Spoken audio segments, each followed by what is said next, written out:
Casey's Revenge. There were saddened hearts in Mudville for a week, or even more. There were muttered oaths and curses. Every fan in town was sore. "Just think," said one, "how soft it looked with Casey at the bat. And then to think he'd go and spring a bush league trick like that." All his past fame was forgotten. He was now a hopeless shine. They called him Strikeout Casey from the mayor down the line. And as he came to bat each day, his bosom heaved a sigh, while a look of hopeless fury shone in mighty Casey's eye. The lane is long, someone has said, that never turns again. And fate, though fickle, often gives another chance to men. And Casey smiled. His rugged face no longer wore a frown. The pitcher who had started all the trouble came to town. All Mudville had assembled. 10,000 fans had come to see the twirler who had put Big Casey on the bum. And when he stepped into the box, the multitude went wild. He doffed his cap in proud disdain, but Casey only smiled. "Play ball," the umpire's voice rang out, and then the game began. But in that throng of thousands, there was not a single fan who thought that Mudville had a chance. And with the setting sun, their hopes sank low. The rival team was leading 4-1. The last half of the ninth came round with no change in the score. But when the first man up hit safe, the crowd began to roar. The din increased. The echo of 10,000 shouts was heard when the pitcher hit the second and gave 4 balls to the third.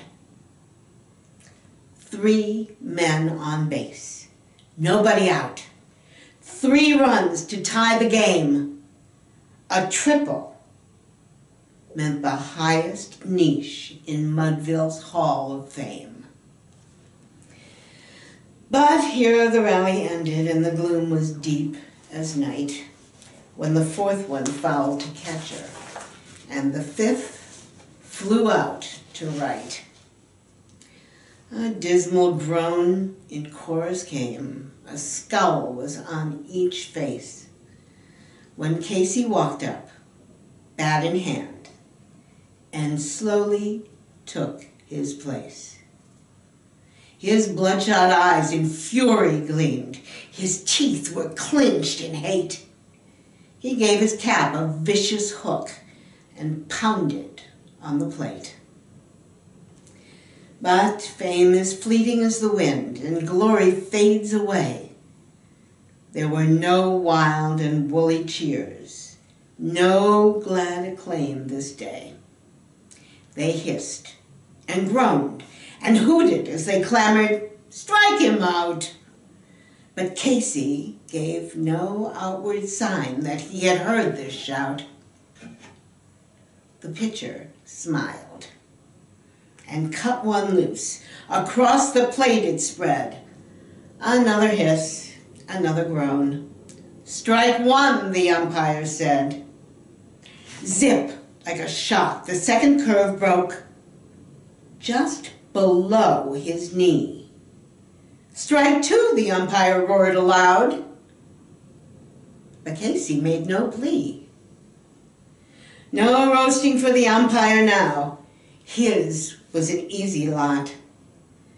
But here the pitcher whirled again. Was that a rifle shot?